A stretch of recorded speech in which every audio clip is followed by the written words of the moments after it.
Welcome back to Nesty Stories Live, where every story finds a voice. I'm Collins.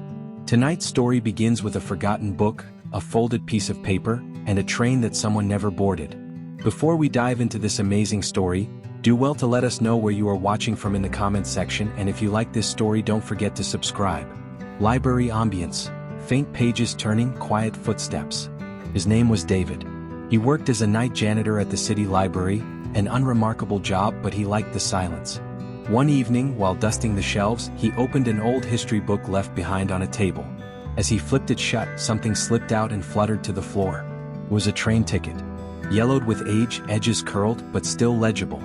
The date printed on it was June 12, 1987. Destination, Chicago. David turned it over. On the back, in faded ink, were 4 handwritten words. "Don't forget our promise." Curiosity clawed at David. Who had owned this ticket?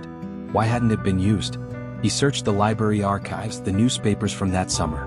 And there it was, a small article buried in the back pages. A young couple had been planning to leave town together. A fresh start. But the woman never arrived at the station. She vanished that same morning. Only the man had shown up, waiting, clutching the ticket that now sat in David's hand. Echo of a train station, distant announcer voice. David imagined the scene. A man in his 20s pacing nervously on the platform. One suitcase by his feet. Every passing second, hope fading. He checked his watch. The train whistled. Doors closed.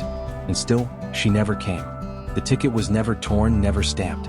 Instead, he must have tucked it away inside a book, a silent monument to a love that ended in absence. Soft emotional strings. David sat there for a long time holding the ticket.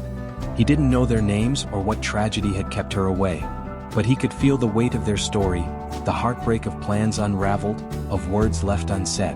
And for a moment, the library didn't feel so empty. It felt alive, filled with echoes of strangers whose stories lingered in forgotten corners. That night, David slipped the ticket back into the book, carefully closing it as if sealing a time capsule. Maybe someone else would find it one day. Maybe they'd feel the same ache he felt. Maybe the story would live on, passed from one stranger to another. Because sometimes, love doesn't end in tragedy. It endures quietly in the things we leave behind. Thank you for listening to Nesty Stories Live.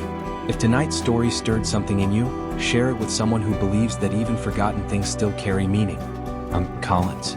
Join me next time for another story that refuses to be forgotten.